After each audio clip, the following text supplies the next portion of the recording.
Welcome back to the Comp Closet podcast. Thank you so much for tuning in. I'm your host, Sarah Moore, and today we are joined by an inspiring FMG figure champion in her beautiful UAE crown, Madi Grace. Welcome. Hello. I haven't actually had a chance to wear it, and it actually fits really well. It I thought is they'd be heavy and funny. kind of fall off awkwardly, but they're almost functional. That's so good to know. Look, if I had a crown as well, I would be wearing it every opportunity that I You could. know what's like tough for me? I actually see you as someone having a crown. Like I always forget, but like you are so close. I can taste One it. day. All right, so going back to you, could you share a little bit about your background and what initially sparked your passion for fitness?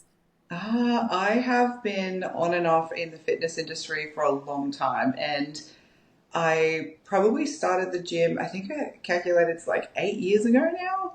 And I had a relatively tough childhood. And I came from a background where my mental health was very, very, very turbulent. I was always up and down. I didn't have a lot of consistency, and I'd find that I would try and grapple to anything that gave me stability, anything that made me feel good. Um, I would gravitate towards it almost immediately. And I was always interested in being athletic and physical, and I knew from the books, like everybody else, that working out is good for you and it'll do good things for you. But like everybody else, the gym terrified me, and I didn't really have any nutrition literacy either. So like my healthy version was just getting like a wrap from Macca's or like a fillet of fish. So I started just I worked in probation and parole for a long time when I was younger, and it was a very heavy role. Um, and I was too embarrassed to go to the gym at normal hours, so I did shift work. And I used to go at like 1 o'clock, 2 o'clock in the morning, and I'd have like YouTube up and the machine up, and I'd be like, "How do I do this exercise?" And I was so weak that like the bar, in order to rack the bar at the gym, I couldn't lift it up, so I would just kind of like I made an attempt, but I couldn't, and then I walked away in shame. So I had years on and off just trialing and testing areas. I had periods where I gained lots of weight. I had from like mental health medications and antidepressants, and that took a real big toll on how I saw myself. And I was always heavily bullied for being overweight or fat. And then when I lost lot of weight really rapidly, I got a lot of attention for eating disorder issues, which ironically they were right. I wasn't okay because I lost weight really fast. I was also too skinny, and then I just kind of got over it. And then when I started lifting weights, it more became about how powerful I was and what I could do with my body rather than what I saw. And for someone like me, that's the cornerstone that I needed. What I can do with my body rather than how I see my body and how everybody else sees my body. Um, and from there, I just fell in love with the process and with the gym. And I'd always wanted to compete, always. I made an attempt back in the day, but I didn't have a good relationship with food. I was very hard on myself with body dysmorphia. I was right in the pits of bulimia nervosa. I had multiple hospital admissions in and out, and that was probably a solid 4 years where I was in and out of hospital. So even though I loved competing, I knew that it was absolutely not the sport I should go into. Um, which is why I think everyone gets confused when I was like starting off my fitness journey, why I didn't go into competing straight away. Because I could have done the natural progression. Back then I was bikini, and I could have done the natural progression from like bikini and moved my way up to fitness and kind of do it the way that you probably should do it. Um, but I just knew that the heavy restriction and the pressure that competition just takes from the sport itself. It's an unavoidable necessity to be on a restrictive diet. I wasn't ready, even though I loved it, but that passion never stopped. And it wasn't until I finished my first DBT program, and then I started seeing a psychologist for like EMDR therapy, which is like physical triggers. Um, and we talked about our goals, and I was always in uni and I was always doing other things. Um, But she's like, with your fitness, you love it. You love going to the gym. Like, you look good. What was the plan there? And I was like, I always wanted to compete, and I feel like this side of myself was taken away from me, and I never really got that back. And she's like, but you're 2 years, 3 years post a relapse. What are you thinking about it now? I was like, I always wanted to, but I feel so guilty for my friends and the people who kind of pulled me through the hard time. If I went to competition, I feel like it's kind of just rubbing salt in an old wound. I don't know if it's worth the risk. And she's like, isn't the point of recovery actually doing the things that you always intended to do with the food freedom? And she's like, and even though I do not support bodybuilders, if that's something you've always loved, the point of recovering is to do what you think you should have always done. And then I was like, oh my God, she's right. And I didn't want to separate those sides of myself. And I always felt really guilty that the people who followed me for eating disorders would just see me throw myself into a prep and think that I just ruined all of this hard laid progress in terms of my mental health and recovery. And so the first prep that I did, everyone was like, why'd you do bikini? Like, you are massive. We don't understand. Like, and when you see the lineup, like, I was never bikini, but even back then. But the first prep was to see whether or not I could do it in the healthiest way possible, to make sure I didn't relapse, to make sure I was okay, to make sure I had support around me, that I was mentally resilient enough to get through a prep and also do it to a standard that I could happily promote to other people and feel really proud that I didn't do this in a fucked way. I didn't trigger myself. I put a lot of hard work into the pre-prep before I even started. I had my boundaries, so if things went haywire, my competitive mindset wouldn't tap in, and I'd do whatever it takes mentality, because I wouldn't. And that was why I did the first prep the way that I did. And then the second prep was a whole different ballgame. Yeah, absolutely incredible. I think that journey is something that obviously everyone's journey is different, but I think that journey of your struggles and things is something that a lot of competitors can relate to, and getting that feeling of control. So, what steps did you take when you actually decided to compete to make sure that you were doing it in the healthiest way possible and keeping your mental health in check? Pre-prep is so important. Like, there are so many people, and I think there's a massive shift in our industry where it's changing. Um, and there's a lot more information out there, and a lot of the professionals are kind of speaking out about the importance of actually doing the pre-prep work, which is heavily involved in making sure your health markers are the highest they're ever going to possibly be. Having educated coaches, not coaches that guess on bro science, but they understand energy availability, and they don't just understand it, they educate you. So they're raising all of our competitors' nutrition literacy levels and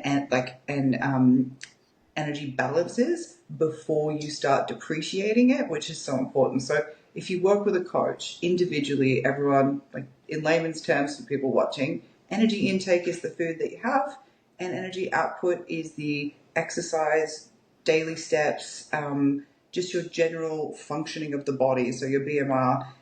And then the in between is how much you have kind of left over to play with. And as you go in a prep, oh, it has like a little heart. As you go into a prep, if you start on the most amount of calories you can sustain without gaining weight, if you start with the least amount of steps, the least amount of energy expenditure, and you're still sustaining that decent category appropriate level of muscle, and then you start slowly cutting down into your conditioning and your body fat percentage, you're still retaining lean muscle mass whilst not going into the red zone. Your prep is going to be significantly easier than someone who starts at 1,000 calories and has like 10,000 steps a day and has nowhere to go. And it happens all the time, all the time. And a pre-prep is how you avoid that. Getting ready to compete is how you avoid that. Yes, that is so important. I think for anyone listening to this that wants to compete, like, get your coach early and do that pre-prep phase. Get your calories as high as possible, and like you said, that energy availability is so important to understand. So, can you walk us through your journey to becoming an FMG pro? Because you obviously said your second prep was so different to your first one, and I know you had a lot of time in between the two shows. I did, and I think I think people, especially, I mean, my own fault, but because I ghosted social media for my second prep, I think people just remember me competing in bikini and then I just came back and took out figure. And that's certainly not what happened. I know it looks that way, but the first prep, as I said, was about seeing whether or not I could do it. And it's not, prep is not just about whether or not you can be an athlete, it's whether or not you can be an athlete with the adversities that you individually face. I don't know any competitors who don't have shit going on, not one. And it's all very unique to their lives, and hoping and wishing that you could do a prep with nothing random come up is unrealistic because it's probably going to.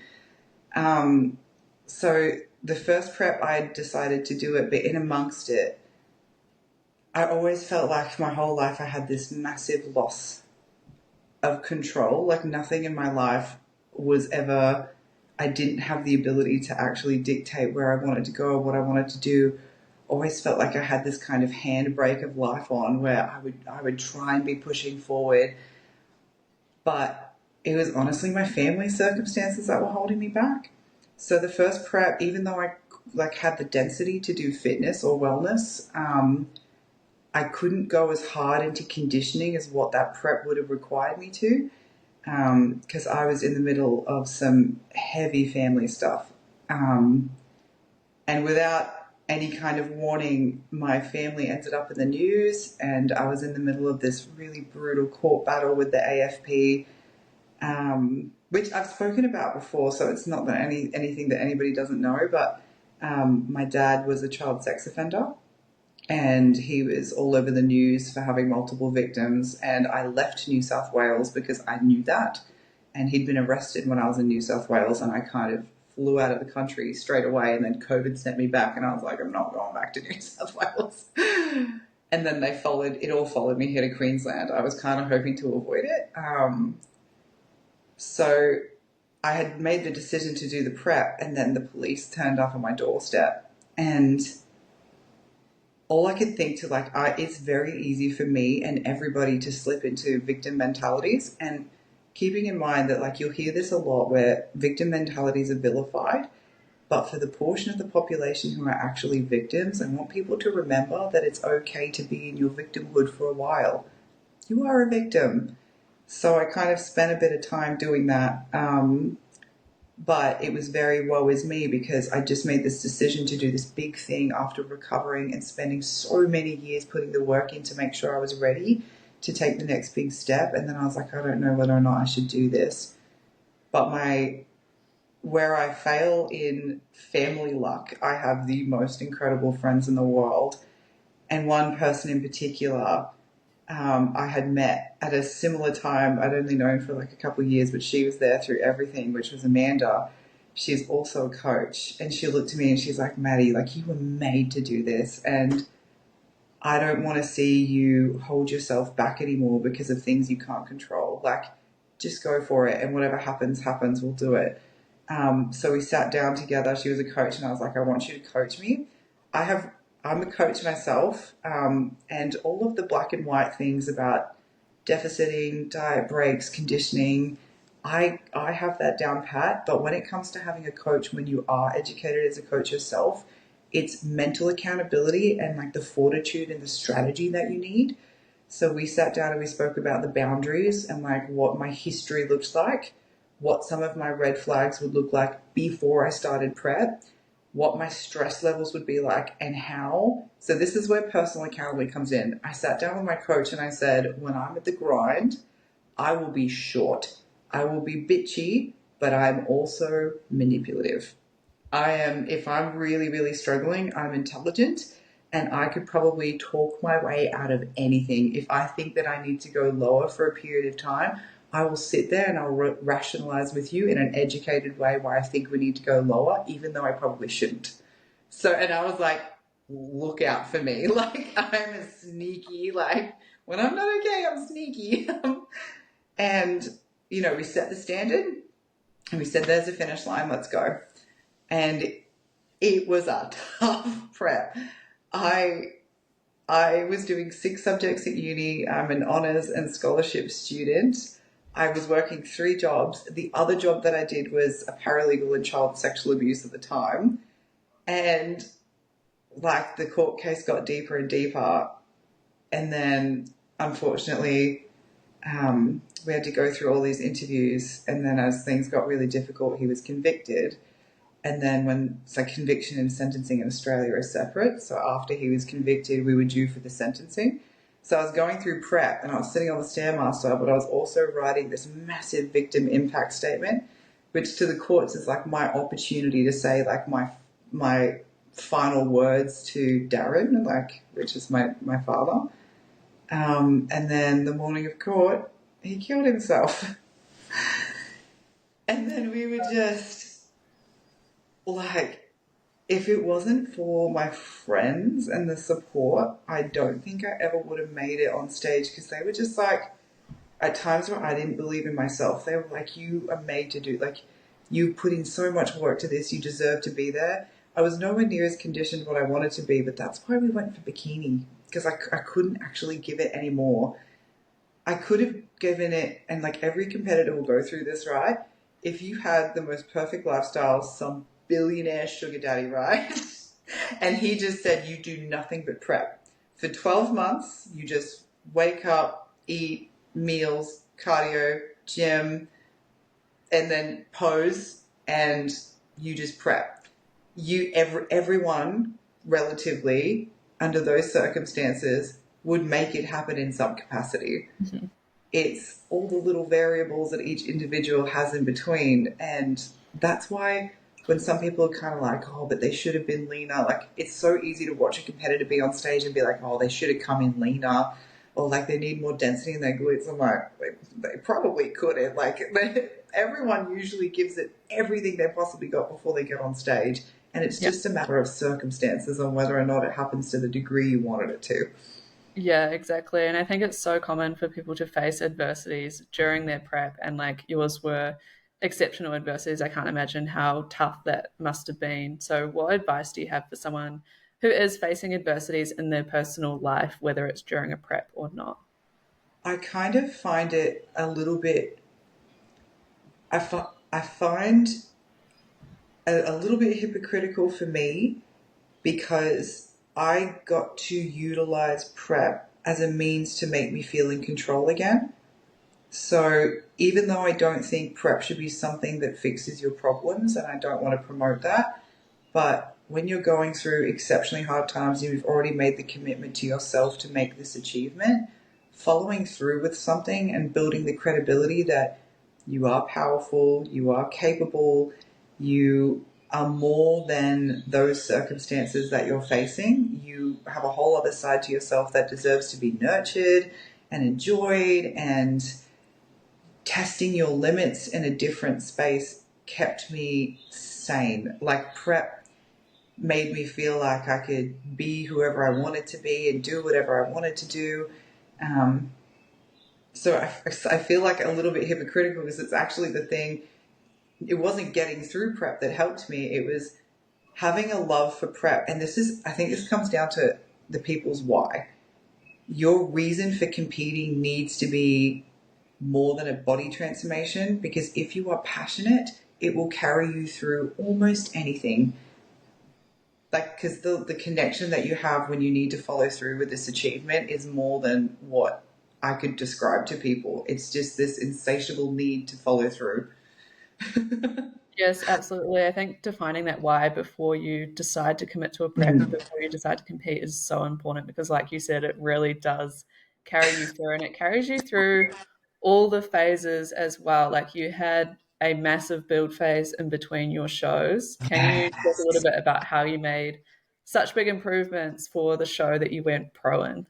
Oh, I have goosebumps because it's my favorite thing. So shredding and conditioning is not my strong suit, even though I'm really proud of what I did. But building, because people kind of thought that I went from bikini and then just came out in figure with this figure physique.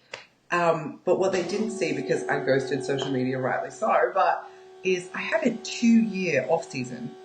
So I have a pretty strict rule, and it depends on what category you're in because you might need you like figure particularly you need a whole lot of density, and like fitness figure, you need a whole lot of density. So you might not need as large of an off season as what I went for. But by the time you reverse out, you actually need at least 12 months consistently eating in a surplus. So if you've got, let's say, 3 to 6 months reversing out, and then you stabilize post comp, then you're in an optimal level to start your build and sit in a surplus. For females, we are building new tissue. And not only just new tissue, we need a period for it to stabilize and stabilize in the adaptation before we smash ourselves back into a cut. So what a lot of people do is they have a show and they have a 1 year off season and compete in the same show the next year. But by the time you reverse out, that's 3 to 4 months. Then you only get like 6 months in a build, and then your cut's going to be 3 to 4 months. So you've only got 6 months to build new tissue, and it just doesn't work like that. That's barely 2 runs of a surplus program. So give yourself a lot more than 6 months to do a build. Have at least 6 to 12 months of a surplus, depending on how much muscle you're trying to build. And don't stop tracking. Most people go rogue when they're in their off season, and they're like, oh, as long as I'm eating in a bit of a surplus. Your micronutrients are so important to track, because it'll also benefit you with this mass amounts of data collection and responsivity when you're in your cut too.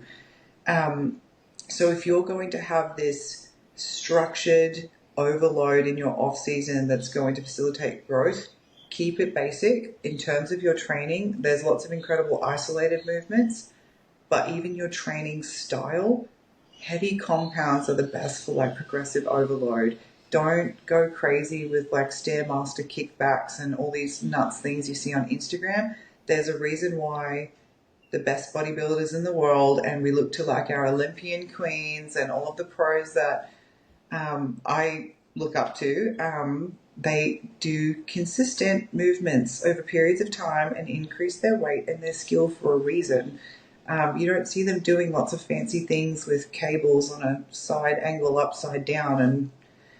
And so get a coach that knows how to program you efficiently, and make sure that you continue tracking so that you're actually in a surplus. You're not just guessing, and you're focusing on your macronutrients, because everyone's responsivity to their macros is a little bit different. In my off season, I like to sit on a lower carb side, a higher fat side, not lower carbs in terms of my training, but for me personally, I just find it shuttles my carbs through more efficiently for training, and my digestion struggles if I just go strictly high carb. But that's not the same for lots of my other friends. They sit amazing in like 400 grams of carbs in their off season and like 50 grams of fat. So make sure you treat yourself like a client. And if you're not a coach, get a coach. Even if it's not something that you want to do consistently, just have a consultant call with them in your off season if it's a financial thing, and just get an idea of where you should be sitting at. Set some goals and some targets. Like, you don't have to do consistent online coaching if you don't want to, but just have a consult with one and get some rough targets based off your goals and your current stats. And at least then you're not kind of fumbling in the dark. You've got some kind of light. Yes, absolutely. And I think that's so important how you broke down the timeline of the build phase. Like you said, if you have 12 months off, that's not actually that much time to build. Like, that post show phase takes time as well. And I think a lot of people forget to factor that in. They think they're just going straight into a build post show. But like you said, you've obviously got to reverse out before you start that build phase. So that is so, so important. And I love all of those tips for building as well. I think definitely like being on point with your nutrition and everything helps you stick to the build phase as well. I think a lot of people get a bit uncomfortable and fluffy, and they think that, they need to go into a mini cut or something. But normally that those feelings of kind of inconsistency comes from like not tracking and not feeling like you're in Yeah. control of your build and being intentional about your actions. So I think those tips are all so, so important. Me and my girlfriend were talking about this. So we've actually done like a whole talking thing about this. So we're going to upload a video on the whole topic. But I personally think that for most of my clients, from experience, the build is significantly harder than the cut. The cut is much more positively like reinforced. you're constantly getting this reinforcement about how amazing you look. You're seeing new muscles, you're seeing new veins, you're seeing conditioning. And let's face it, all of society is prefaced to reward you for being smaller as a woman. It's getting so much better, but it's just how it is. When you're in your off season, you're uncomfortable. You're trying to sit a little bit heavier than what you normally would. Your body's changing, but like in all these weird ways, and you don't get the same satisfaction as seeing 20 million quad splits when you're lean. But in your off season, you have to be comfortable with being uncomfortable and for a long period of time. And that's where it's so important that if you don't have a good relationship with yourself, bodybuilding is only going to exacerbate whatever is already there. Now, if you have a good relationship with yourself, then that's going to be great because you can really hold your own in both phases. But there is not a single bodybuilder that will ever get away with not doing an off season and an on season and looking completely different. So if you're too completely tied up in how you look versus how you feel, and that connection is too enamored, this is not the time to be going into bodybuilding.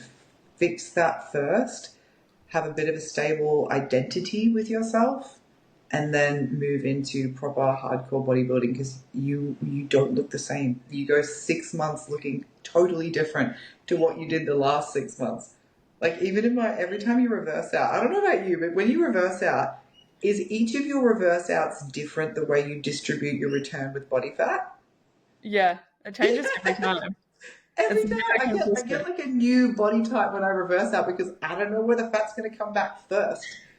And Yeah, you can't just like expect the same thing, I think, post show. Like every post show phase is so different. And like you said, how the body fat is dispersed changes as well. Like it's so random.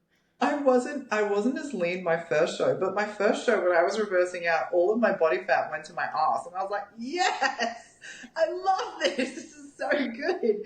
And then I think as this show was leaner, I had this awkward phase coming the initial start of my reverse where all my body fat just went back to my stomach, and I'm like, no, because my arms was so vascular and jacked, and my legs were all veiny. I've never had veiny legs before. And then it was just like my stomach. I felt like a trainee. I was like, what is going on? You know what I think it is? I think like each show you obviously improve and like you come in a bit leaner or you have muscle in certain areas. So then you feel like you're putting on like more body fat in certain areas, but maybe you had never lost it before. So that's Yeah, like, that's exactly yeah, right.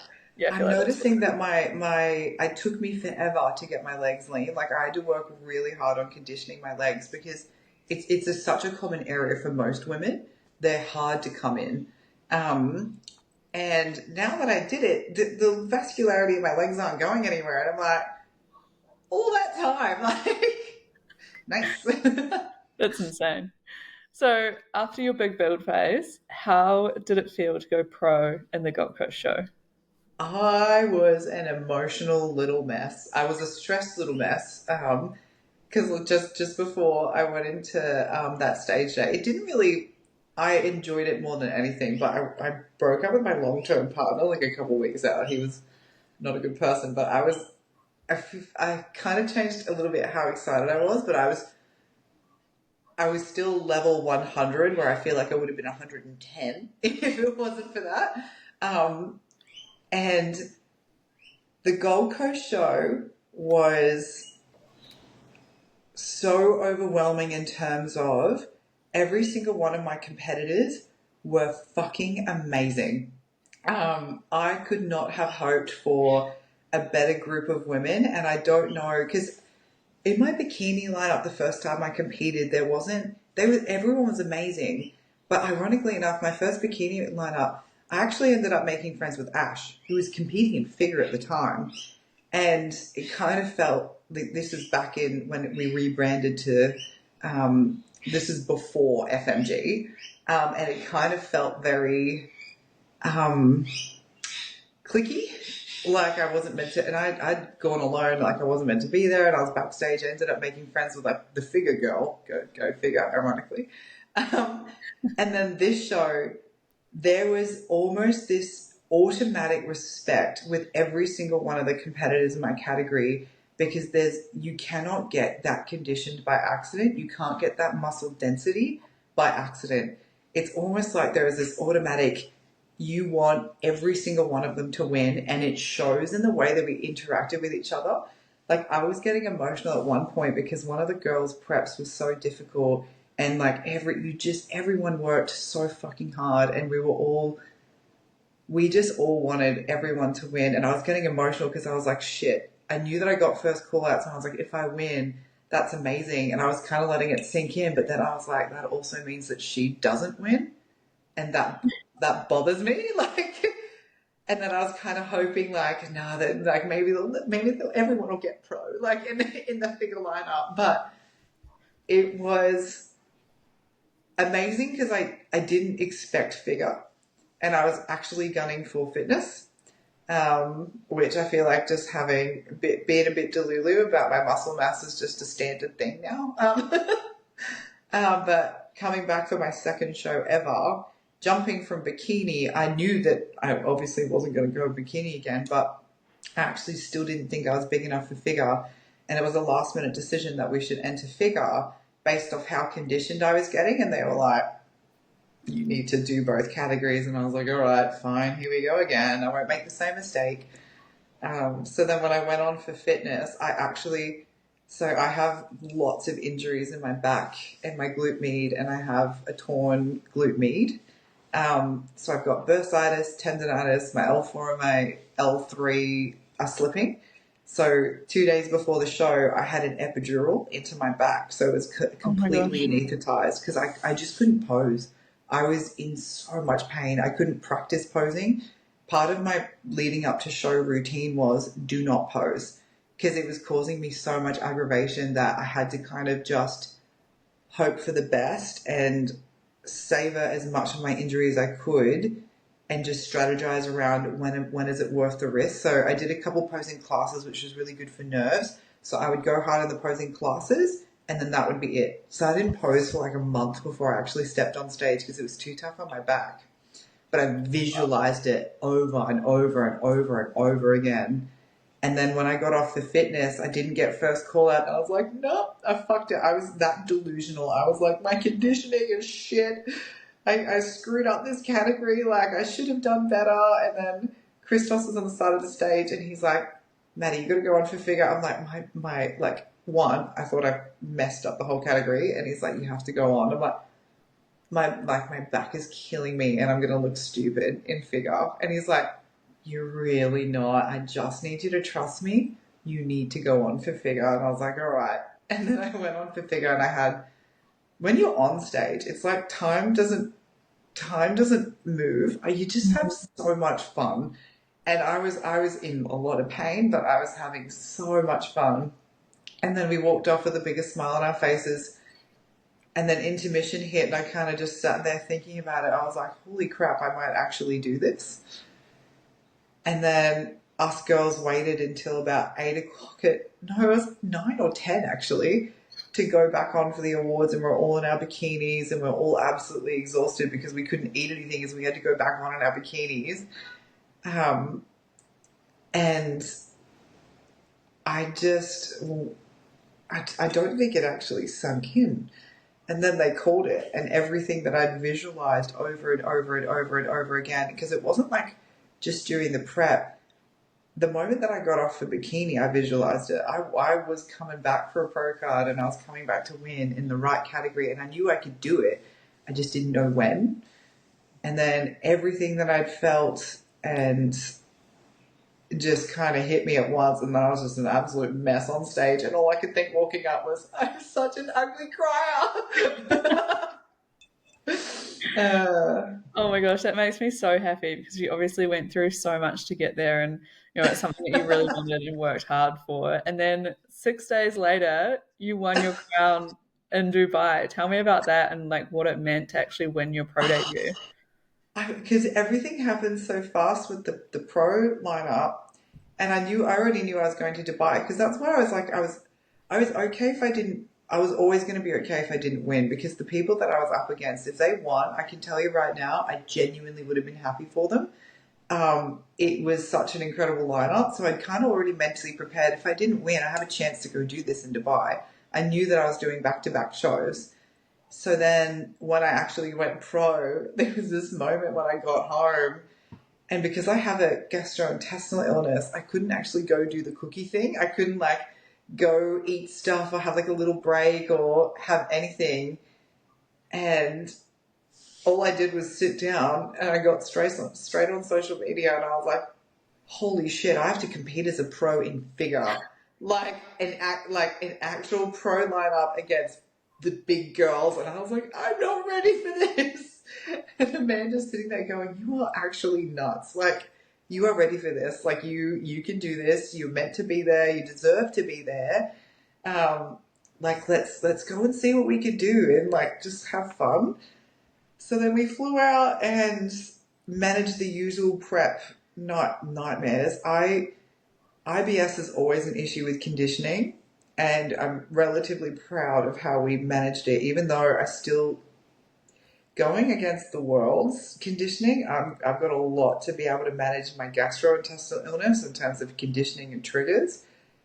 But doing an overseas flight, if you're in that really strict conditioning kind of level and you do it for the first time, it is a bit of a roller coaster because I can't, like, sometimes people just think bodybuilders are completely delusional, but sometimes they're not. They're seeing this finer detail that the general population don't see. So we're going, oh my God, I'm so much less leaner today. And people are like, you look the same.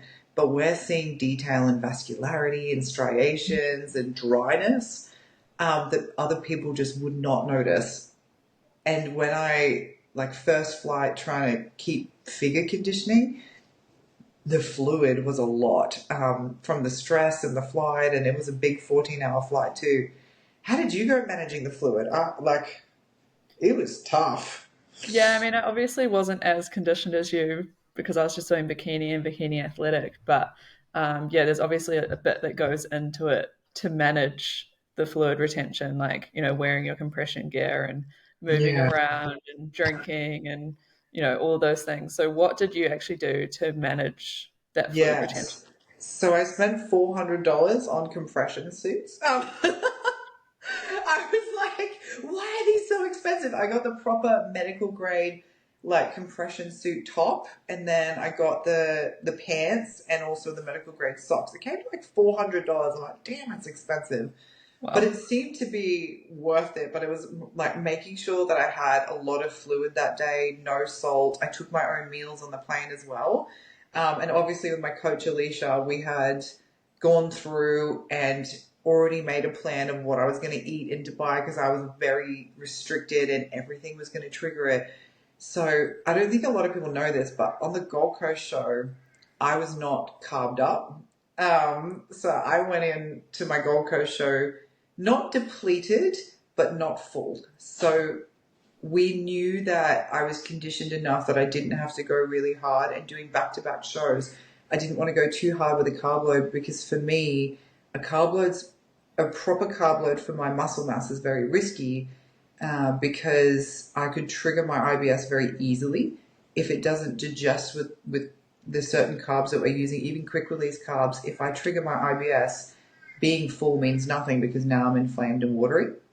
So it was this complex balance of trying to manage the two. So I actually didn't carb up barely. Like I did a very conservative carb load over 2 days, which is like zero point 0.3 grams. I think it was like 180, 170 grams of carbs, which is nothing, like nothing for So, yeah. someone with my muscle mass. Yeah. And then when we went to Dubai, we were teasing the idea of doing a real carb load at the like 10 to 12 gram, even 13 gram level, which is about 400 grams of carbs. And it was a really good example of making sure if you do back to back shows, if you have found something that works perfectly for you, then obviously you repeat it. But if you're a pro or you're amateur and you're doing multiple shows and you're trying to figure out what works for you, there's an element where you're going to have to risk some things to see whether or not you're going to get an outcome, and it's terrifying.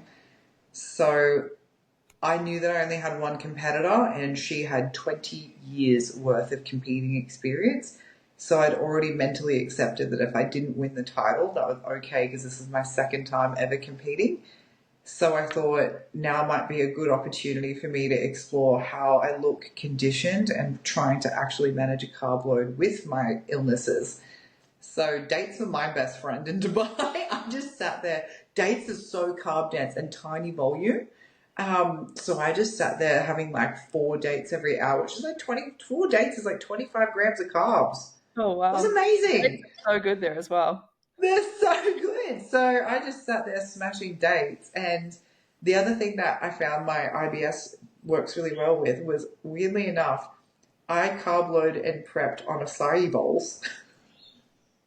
So acai berry has like a relatively high level of fat in comparison to other berries, which settles the carbs really appropriately. So I carb loaded on berries, which was a whirlwind for me, but it worked and it didn't trigger me. So that's what we ran with. So I got acai bowls and dates leading up to both peak weeks. And we went really hard with my peak week and just used it as an opportunity that if I did win and I was going into another title next year or another world championship, that I've tried something different and I can manage a higher carb load within certain boundaries. And I just went on stage and had fun, and I'd convinced myself in the intermission that I didn't win because I objectively, but also delusionally looked at the comparisons and I was like, look, there's a lot more muscle density here. The tapering's a lot more impressive. The midset, like, I just started picking apart the details about why I wouldn't win. So I don't know if you saw the video, but I'd actually prepared my losing face to make sure that I didn't look too disappointed when I lost. And I was practicing in the bathroom how I would be like accepting second place. So when they called second place, my face, I'd actually started walking up to accept second place. And then they called Vanya and I was like, and my, like, I just had my follow up with Brendan from the Fit Focus who ran all the media. And I did my follow up with him the other day in the Gold Coast, and he's like, oh, look at this video. And he showed me the zoomed up, like, professional image of my face when they called second place and I'd started walking up. And he's like, you actually thought you were going to get second? I'm like, I genuinely did. And Wow. then I was a mess from there. Yeah, I remember seeing you come off stage and you were just like in shock, like shaking, bawling. It must have just meant so much. Like, how did it actually feel when they called your name for first place? It didn't actually. It felt surreal. It felt like something that I dreamed of, and I couldn't imagine even getting there in the time that I got there.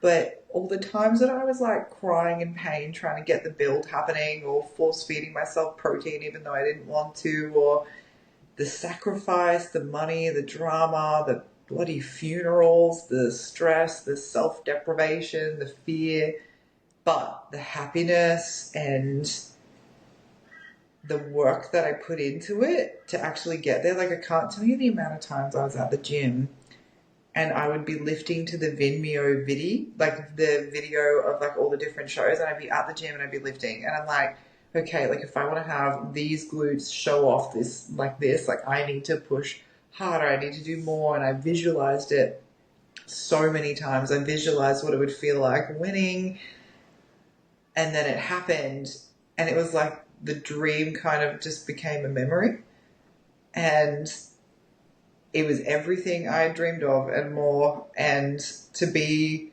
with one of my best friends who, like, so she looked at me. It's one thing to like see people when they're shredded and ripped and you see them in the gym and you're like, yeah, you're an athlete.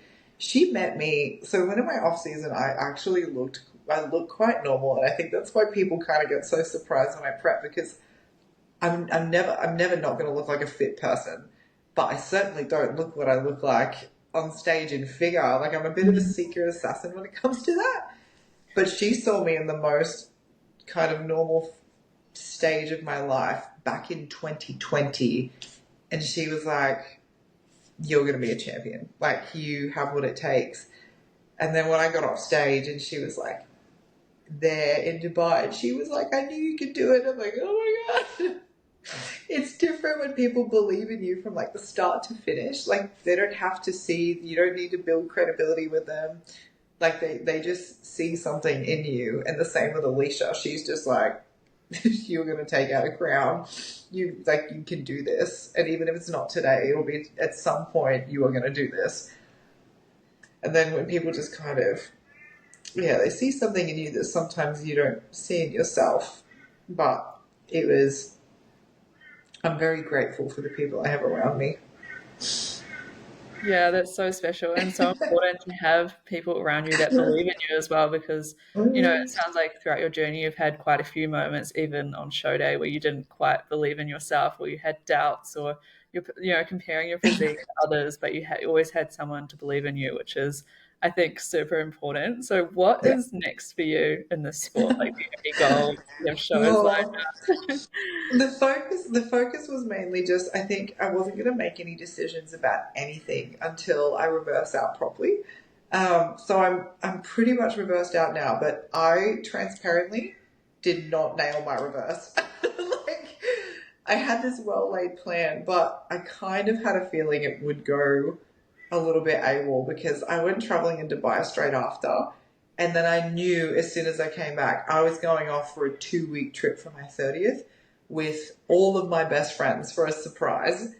And I kind of had this feeling where I accept the consequences that I don't want to miss out on anything that I was doing on being restrictive in my reverse.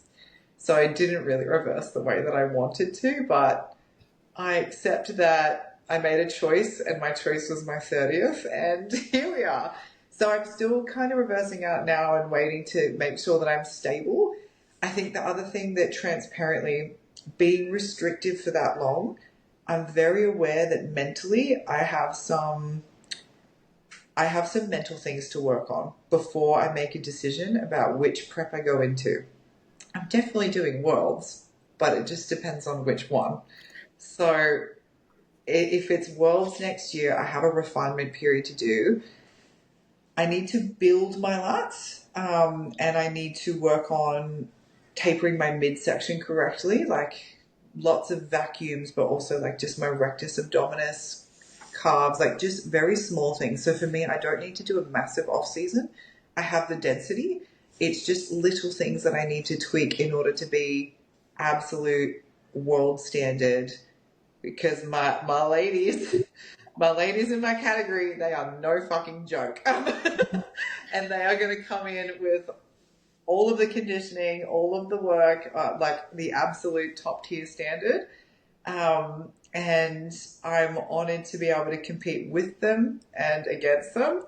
So I need to make sure that the decision I make, I will actually be able to successfully implement the feedback from the judges because that's what's going to, if I jump back on stage and I haven't done those particular three things, in my eyes, I should not have prepped. So, what my usual strategy is, I will go away and I will start working on them in my off season.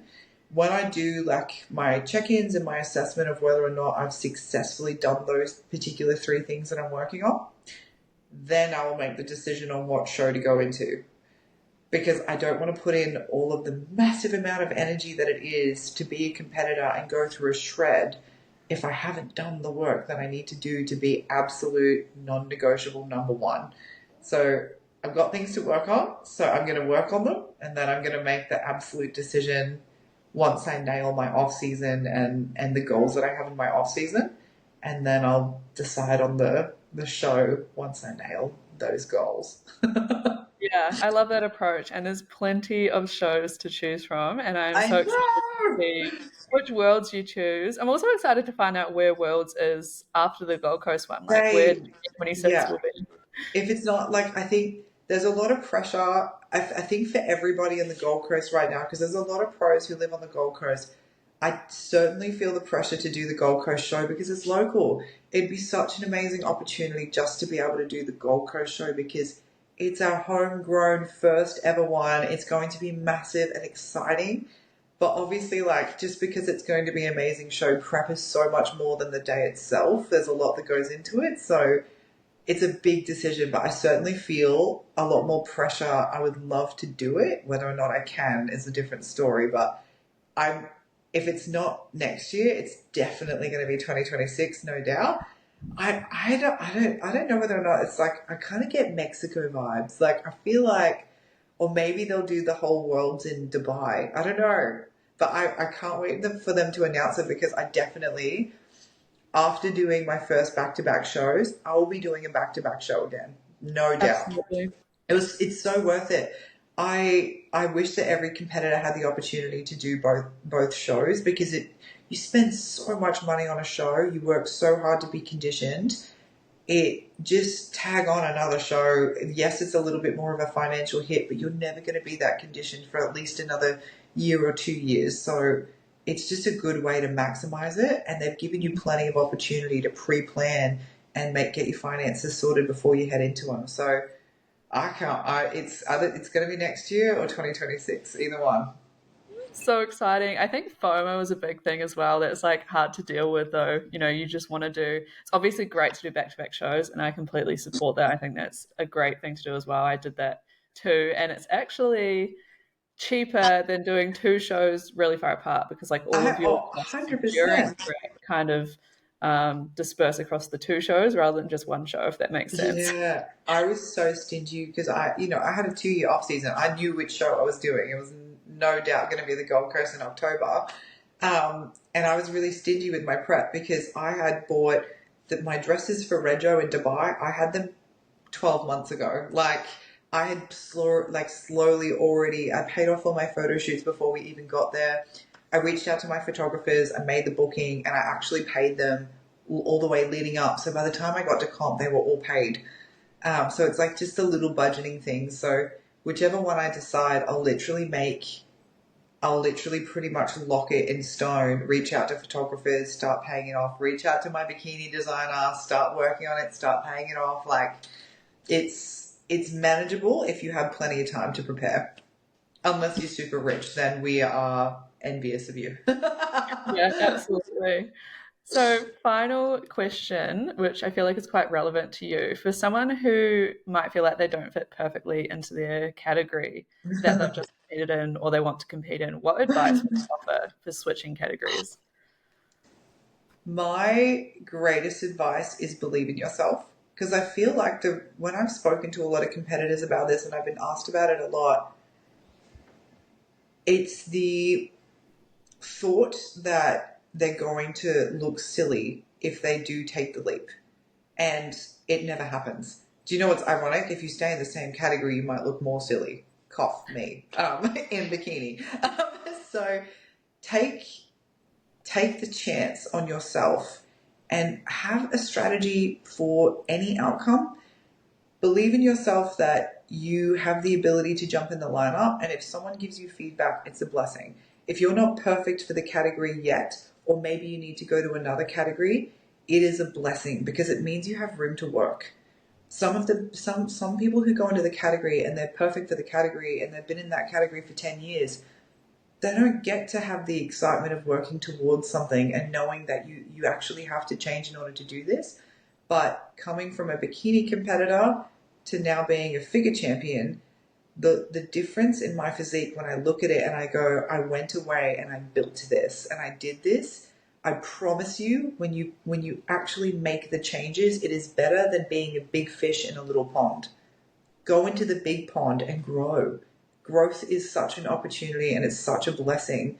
So take the risk because you'll probably find out one, you're actually supposed to be there and you'll prove yourself and you'll build credibility with yourself. But two, growth is never a bad thing and an opportunity to grow is more than you could ever hope for. Yeah, I love it so much. That's really great advice. Do two categories. If you're not sure, do both. Yeah, Even in the pro lineups, you've seen pros kind of go in between bikini athletic.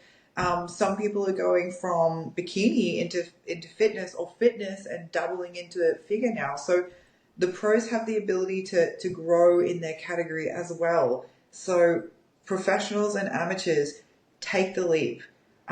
If you kind of have the desire to be in a particular category and you want to go up, but you think you're going to look stupid, just do it. I promise you're not going to look anywhere near as stupid as what you think you will. I seriously, honestly thought I was too small for figure until I got up there and I was like, never mind.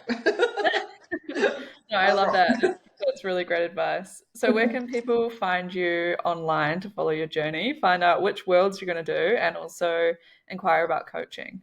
Ooh, I am. So I'm at Madi Grace PT, and I'm also a sub coach under Astrophysics. So we both run multiple different branches. So we have coaching for athletes, which is a different space, a kind of more sacred, um, uh, qualified space. And then we have our lifestyle girlies who are all about just creating a better environment for their future, marrying positive behavioral change sustainably. So we have the two. So yeah, it's been amazing. I have an amazing group of girls at the moment. Amazing. I will link those down below as well so that people can just click on the link. Thank you so much for our listeners for tuning in. I hope you enjoyed this episode. Please follow and rate on whatever platform that you're listening on because it really does help us to grow. Get on more incredible guests like Maddie. And if you did enjoy this episode, please tag us, share it to your stories. Let us know what you're doing while you're listening and if anything really resonated with you. Thank you so much. Thanks, guys.